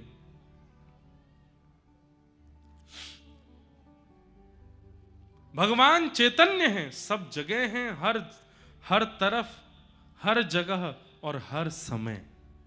लिख लीजिए, हर जगह, हर तरफ, हर समय, एवरीवेयर, ऑल द टाइम उपस्थित है ठाकुर जी। ये जिस दिन आपने मान लिया उस दिन जीवन में क्या होगा? सत्य परमात्मा चैतन्य है, जिस दिन मान लोगे उस दिन जीवन में आनंद आ जाएगा, आनंद का अनुभव होने लग जाएगा। फिर ये देखो श्याम, ये देखो श्याम, यही तो है मेरे जीवन प्राण। ये देखो श्याम, ये देखो श्याम, यही तो है मेरे जीवन प्राण। नैनाभिराम बंक मुस्कान, नैनाभिराम बंक मुस्कान, बाँह मरोड़ लजावत काम, बाँह मरोड़ लजावत काम। ये देखो श्याम, ये देखो श्याम, यही तो है मेरे जीवन प्राण। ये देखो श्याम, ये देखो श्याम, यही तो है मेरे जीवन प्राण। चित्रा सखी हमारे ब्रज में हुई, उनकी लीला में ये पद आता है, ये देखो श्याम। बहुत सुंदर लीला है चित्रा सखी की। आज प्रथम दिन है, आज नहीं सुनाऊंगा, किसी और दिन सुनाऊंगा। बहुत सुंदर लीला है। भगवान का सबसे पहला चित्र बनाने वाली सखी चित्रा सखी, वो ये पद गाती। महात्मा की चर्चा में श्रीमद् भागवत जी के महत्व का वर्णन किया गया। भागवत जी का महत्व क्या है? तो बंधुओं, सुनने वाले के चित्त में भक्ति, ज्ञान, वैराग्य की पुष्टता करने वाला क्रम जो है वो श्रीमद् भागवत है। भागवत कितने शब्द हैं? 4। भागवत, भा से भक्ति, ग से ज्ञान, व से वैराग्य, त से त्याग। इन चारों में से एक भी अगर 7 दिन के अंदर आपके जीवन में नहीं आए तो आपने यहां आकर के केवल समय बर्बाद किया। और चारों आ जाएं तो समझ लो आपने ठाकुर जी को प्राप्त किया। भक्ति, ज्ञान, वैराग्य और त्याग। सबसे पहला आपके जीवन में भक्ति आवे कथा सुन करके। भक्ति का मतलब क्या है? आप प्रेमी हो जाओ। भक्ति का मतलब तिलक लगाना शुरू कर दो, कंठी पहनना शुरू कर दो, एकादशी करना शुरू कर दो, नियम से रहना शुरू कर दो, तुलसी जपना शुरू कर दो, राधा नाम करना, कृष्ण नाम करना, युगल नाम करना शुरू कर दो। यही वैष्णवता ने? नहीं। आपके रोम रोम से प्रेम छलकने लग जाए तब समझो कि आप भक्त हो गए हो। आप जब बोलते हो तो प्रेमी लगते हो, देखते हो तो प्रेमी लगते हो, चलते हो तो प्रेमी लगते हो, बैठते हो तो प्रेमी, उठते हो तो प्रेमी, आपकी हर अवस्था प्रेम का प्रतिपादन करती है, तो समझो आप भक्त हो। भक्ति, तो यहां से भक्ति सीख के जाओ कि 7 दिन बाद जब आप लौट के जाओ ना तो आपका ऑरा ऐसा हो जाए कि जो दुखी व्यक्ति भी आपके संपर्क में आवे वो भी प्रसन्न हो जाए, वो भी खुश हो जाए, वो भी आनंदित हो जाए।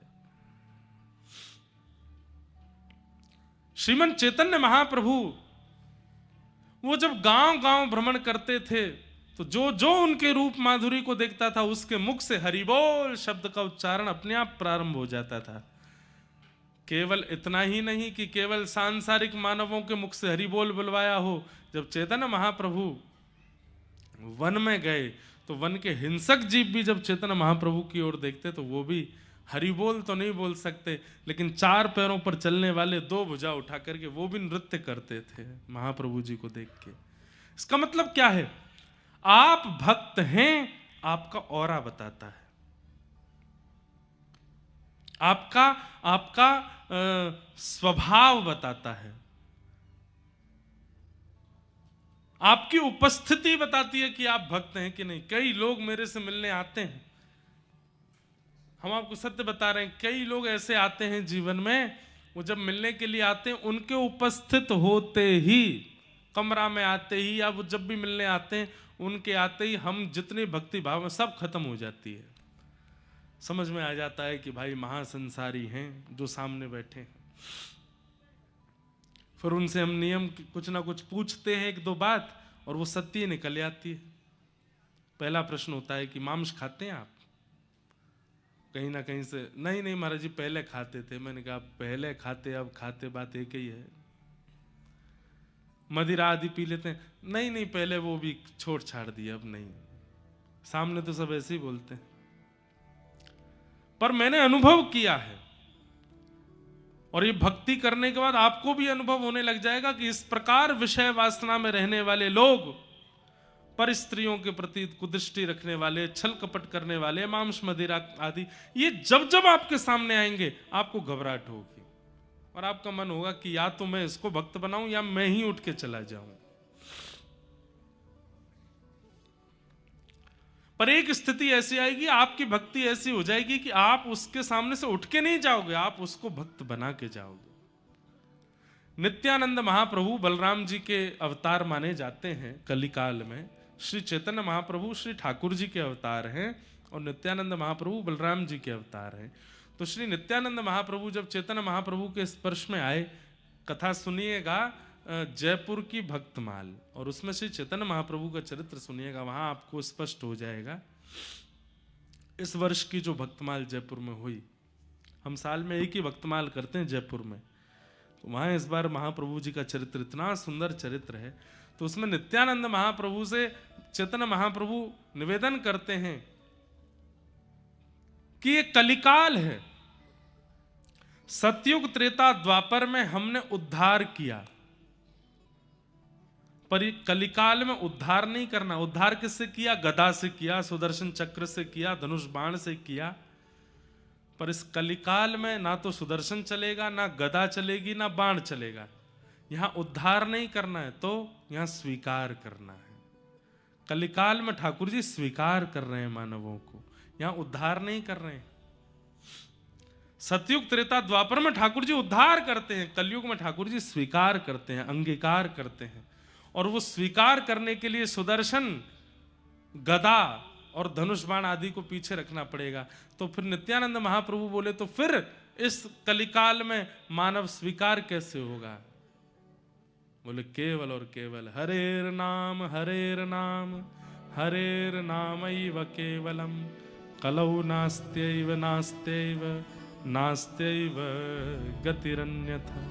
हरि का नाम कलिकाल में केवल वही रक्षा करेगा। कलिकाल में उस हरि नाम बोलने वाले के सारे पाप, उसके द्वारा किए गए गलत काम सब भुलाने हैं हमको। वो एक बार हरि बोले, एक बार हरि बोल बोले, और उसके एक पूर्व के पाप को नष्ट कर देंगे हम एक बार बोलने से। यदि वो 108 बार बोलेगा तो 108 पाप नष्ट होंगे। और एक समय ऐसा आएगा कि वो तीर्थों में भ्रमण करता हुआ जब हरि बोल बोलेगा तो किसी तीर्थ में जाकर के एक बार हरि बोल बोलने पर सहस्त्र हो जाएगा। जैसे बद्रीनाथ में,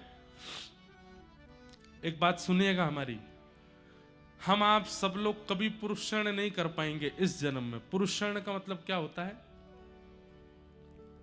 मंत्र में कितने शब्द हैं और उन शब्दों का कुछ मल्टीप्लाई होता है, और वो करीब करीब 24 लाख के आसपास, कई मंत्रों का 24 लाख जाप एक आसन पर बैठ करके करना। मतलब कुछ अवधि में 7 दिन में 11 दिन में 24 लाख जाप शुद्ध अवस्था में करने हैं, उसको पुरुषण कहते हैं। पुरुषण करने पर भगवत दर्शन होगा, ये निश्चित है। अगर किसी व्यक्ति ने पुरुषण कर लिया, ब्रह्मचर्य का पालन करते हुए, आसन का पालन करते हुए, मंत्र में एक अनुस्वार मात्रा की बिना गलती किए हुए, बिना मन में कुभाव लाए हुए अगर 24 लाख बार किसी मंत्र का जाप कर लिया, पुरुषण हो जाएगा। पुरुषण होते ही ठाकुर जी का दर्शन होगा। हमारी आपसे हाथ जोड़ के प्रार्थना, जिन लोगों ने सुना है इसको आधा अधूरा करके करने मत लग जाना, नहीं तो गलत होगा। पुरुषण की एक विधि है, वो वैसे ही होना चाहिए। हम आप सब लोग पुरुषण नहीं कर सकते, तो क्या करें? बद्रीनाथ जाओ। बद्रीनाथ को एक वरदान दिया है ठाकुर जी ने। क्या? आपने एक बार कहा राधा, एक बार बोलते ही वो मल्टीप्लाई इनटू 1000 हो जाता है बद्रीनाथ में। तो कितना हो गया? एक बार राधा बोलने पर कितना गिनती मानी जाएगी? 1000। 2 बार पे 2000। अगर किसी व्यक्ति ने 10 बार राधा बोल दिया तो 10,000, 100 बार राधा बोल दिया तो 1,00,000। मतलब अगर आपने एक दिन बैठ करके भी श्री राधा श्री राधा श्री राधा श्री राधा अगर जपने लग गए तो कम से कम 2-4 घंटे में ही आपका पुरुषण हो जाएगा। कहाँ? बद्रीनाथ में। ये बद्रीनाथ का फल है। इसलिए बद्रीनाथ निश्चित जाइए और वहां जाकर के अपने गुरु प्रदत्त मंत्र या जो नाम आपको प्रिय लगता है उसकी जितनी ज्यादा संख्या हो सके उतनी करके आओ। 24 लाख तो 1 आध घंटा में हो जाएगी, उससे भी ज्यादा कर आओ। अपने जीवन भर के पुरुषण कर आओ वहां पे। 7 दिन अगर किसी को रहने का अवसर मिले तो हर दिन कम से कम 1000 2 हजार नाम भी जपे, कितना पुरुषण हो जाएगा उसका। ऐसा बद्रीनाथ है। तो पुरुषण करने से सोचो, अगर किसी व्यक्ति ने बद्रीनाथ में जाकर के 24 लाख नाम कर लिया तो इतने तो पाप नहीं किए होंगे उसने जीवन में, सब खत्म हो जाएंगे। अब मान लो उसने 2000 पाप अपने जीवन में किए, 24 लाख नाम जप लिया, तो 24 में से 2000 माइनस कर दो, कितना बचा? 23 लाख और हाँ, तो 23,98,000। इतने नाम का फल क्या मिलेगा? बोले इतने नाम का फल अब इतने दिनों तक, इस जन्म में और अगले जन्म में हर स्वप्न में ठाकुर जी का अनुभव होगा, ठाकुर जी का दर्शन होगा। कितना बड़ा प्रभाव है नाम जप का। इसलिए भैया पुरुषण की बड़ी महिमा है, नाम की बड़ी महिमा है।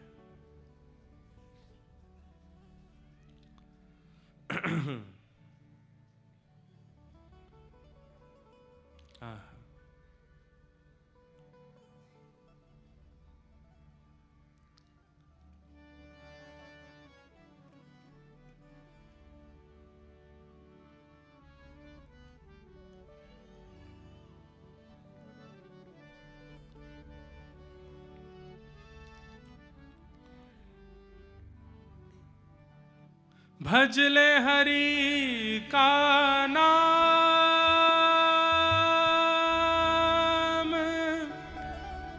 पांडुरंग, भजले हरि का नाम,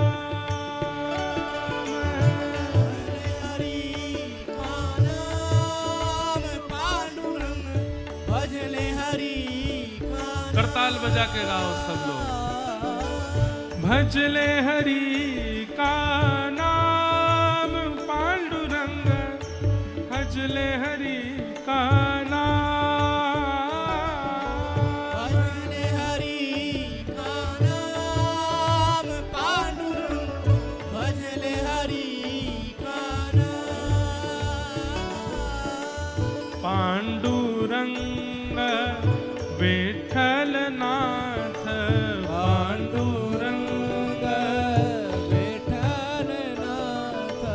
पांडुरंग विठ्ठल नाथ, पांडुरंग विठ्ठल नाथ। हे भजले हरि का नाम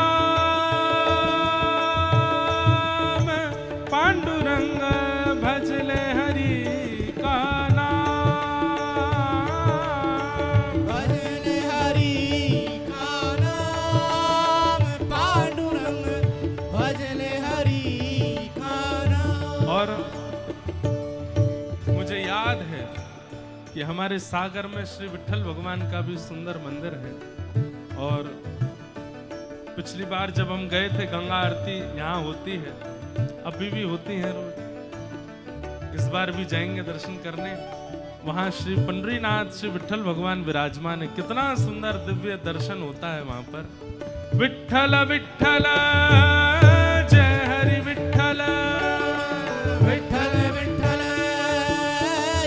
हरी विठ्ठल श्री विठ्ठल विठ्ठल जय हरि विठ्ठल श्री विठ्ठल विठ्ठल जय हरि विठ्ठल श्री विठ्ठल विठ्ठल जय हरि विठ्ठल श्री विठ्ठल विठ्ठल जय हरि विठ्ठल श्री विठ्ठल विठ्ठल जय हरि विठ्ठल श्री विठ्ठल विठ्ठल जय हरि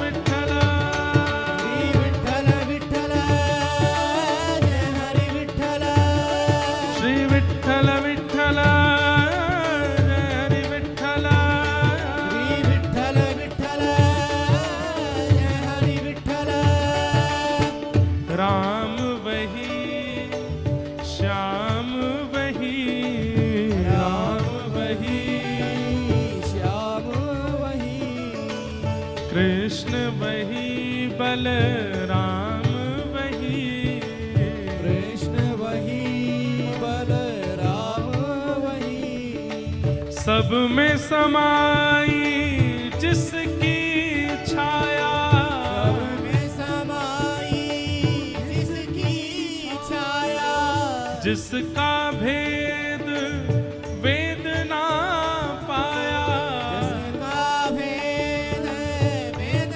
ना पाया वो है शक्ति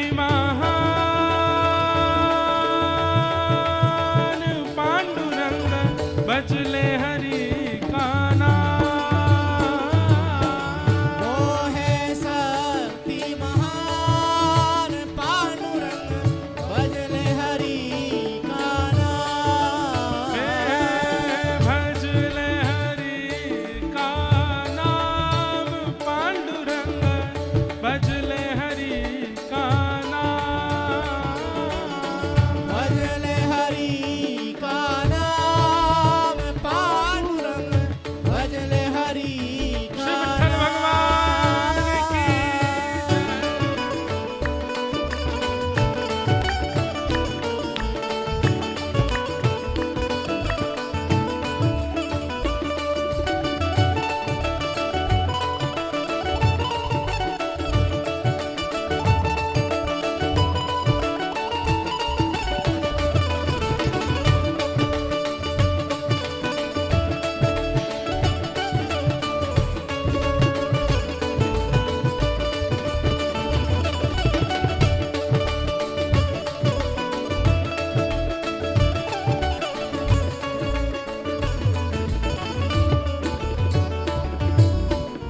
सबके लिए वो द्वार खुले हैं सबके लिए वो द्वार खुले हैं एक ईंट पे विठ्ठल खड़े हैं एक ईंट पे विठ्ठल खड़े हे विठ्ठला विठ्ठला विठ्ठला हे विठ्ठला विठ्ठला विठ्ठला माझा विठ्ठला विठ्ठला विठ्ठला हे विठ्ठला विठ्ठला विठ्ठला ओ सबके लिए वो द्वार खुले हैं सबके लिए वो द्वार खुले हैं एक ईंट पे विठ्ठल खड़े हैं एक ईंट पे विठ्ठल खड़े हैं सब में समाई जिसकी छाया सब में समाई जिसकी छाया जिसका भेद वेद ना पाया जिसका भेद वेद ना पाया हे वो है शक्ति महान पांडुरंग भजले हरि का नाम वो है शक्ति महान पांडुरंग भजले हरि का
शारदा हरि विठ्ठल, श्री ज्ञानदेव तुकाराम, श्री पंढरीनाथ भगवान की।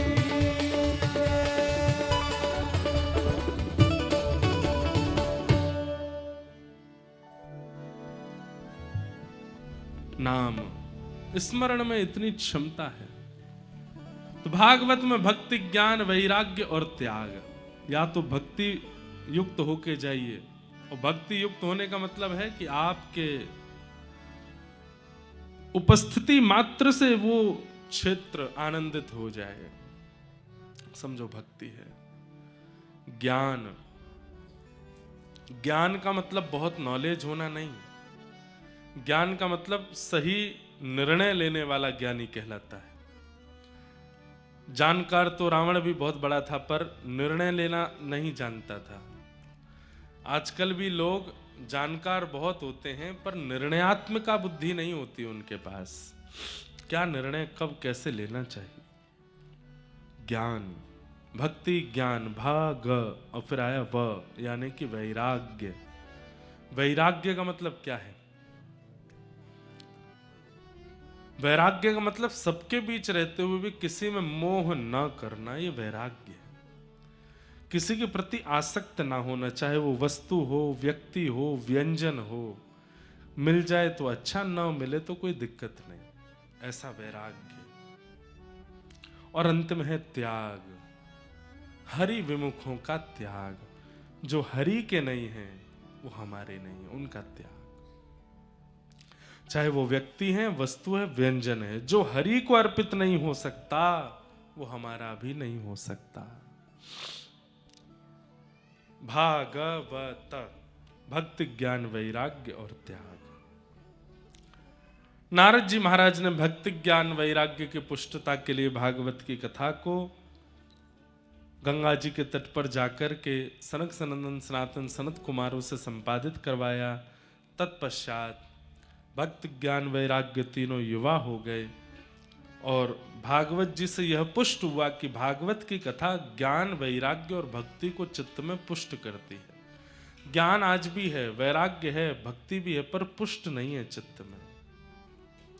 उनको पुष्ट करती है भागवत की कथा।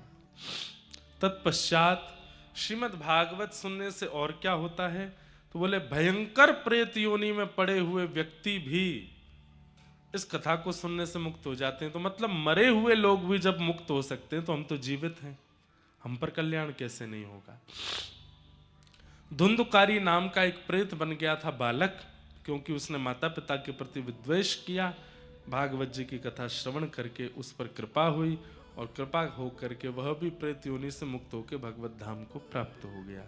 इस प्रकार भागवत जी का महात्म्य सुनाया गया। ऐसे भागवत जी को हम बारंबार प्रणाम करते हैं।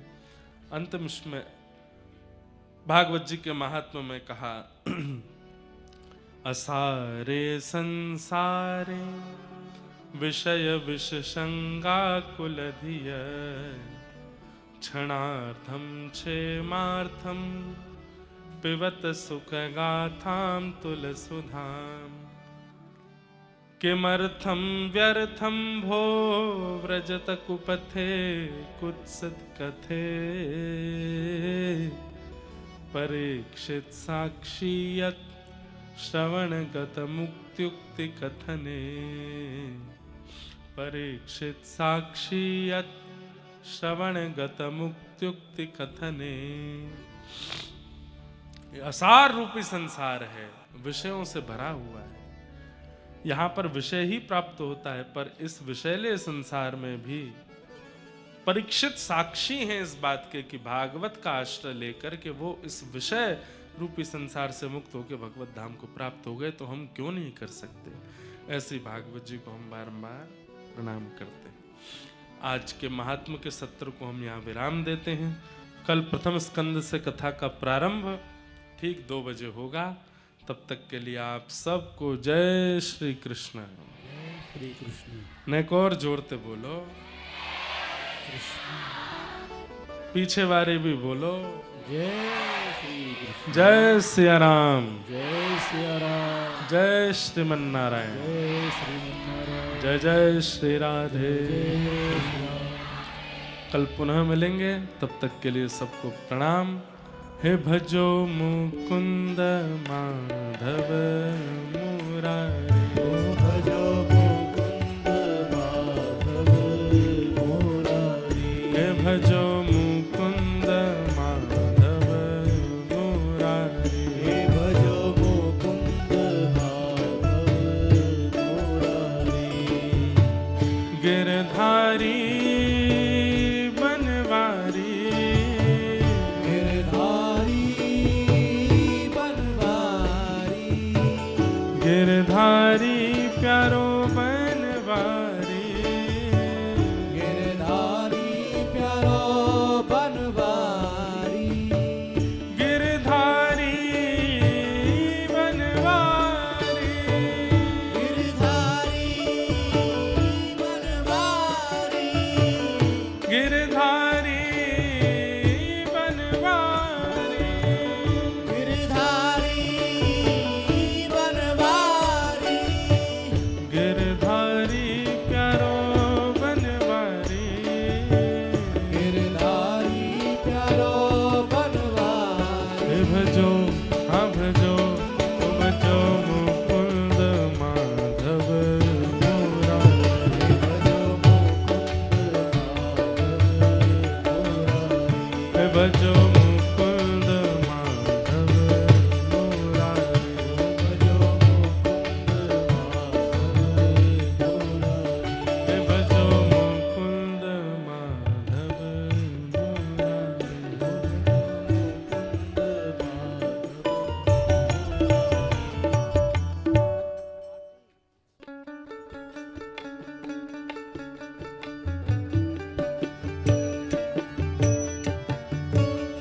आरतीयते पावन पुराण के, आरतीयते पावन पुराण के। धर्म भक्ति विज्ञान खान के, धर्म भक्ति विज्ञान खान के। महापुराण भागवत निर्मल, महापुराण भागवत निर्मल। शोक मोख विगलित निगार कल्पु फल परमानंद सुधारस में कर लीलारती रस रस निधान की। आरतीयते पावन पुराण के, विषय विलास विमोह विनाशनी, विषय विलास विमोह विनाशिनी। विमल विराग विवेक विकासिनी, भगवत तत्व रहस्य प्रकाशिनी। परम ज्योत परमात्म ज्ञान की।